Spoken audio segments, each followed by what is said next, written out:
ഇപ്പോഴത്തെ സാഹചര്യത്തിൽ അമേരിക്ക ഇന്ത്യക്കൊപ്പമാണ് എന്ന് വിശ്വസിക്കുന്നവരാണ് ഏറെയും. India and the United States stand together against terror എന്നായിരുന്നു ഡൊണാൾഡ് ട്രംപിന്റെ പ്രസ്താവന. Prime minister Modi and the incredible people of India have our full support and deepest sympathies എന്ന വാചകം ഒരു ദുരന്തമുഖത്തെ പതിവ് ചേർത്ത് നിർത്തൽ മാത്രവുമാകാം. എന്നാൽ അമേരിക്കയുടെ പിന്തുണ ഡൊണാൾഡ് ട്രംപിന്റെ ഈ പ്രസ്താവനയിൽ കഴിഞ്ഞില്ല. അമേരിക്കയുടെ national intelligence director Tulsi Gabbard പ്രധാനമന്ത്രിക്ക് അയച്ച മെയിലുണ്ട്. അതിൽ പറയുന്ന വാചകം ശ്രദ്ധേയമാണ്. We are with you and support you as you hunt down those responsible for this heinous attack.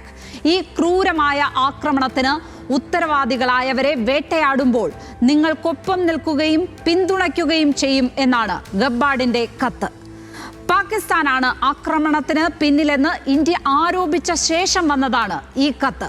ഇതിനൊപ്പം തഹാവൂർ റാണയെ ഇന്ത്യക്ക് വിട്ടു നൽകിയതും ചേർത്ത് വായിക്കണം. എന്നാൽ ഇങ്ങനെയൊക്കെ ഊഹിക്കുമ്പോഴും ഇന്ത്യ പാകിസ്ഥാൻ ഏറ്റുമുട്ടലിൽ എവിടെ നിൽക്കുന്നു എന്ന ചോദ്യത്തിന് ട്രംപ് ഒന്നും തെളിച്ചു പറഞ്ഞില്ല. ഇന്ത്യ അടുത്ത സുഹൃത്താണ്, പാകിസ്ഥാനും അടുത്ത സുഹൃത്താണ്. കശ്മീരിൽ 1000 വർഷമായി ഏറ്റുമുട്ടലുണ്ടെന്നും 1500 വർഷമായി അതിർത്തിയിൽ സംഘർഷമുണ്ടെന്നും ട്രംപ് പറഞ്ഞതോടെ ഒരു കാര്യം വ്യക്തമായി.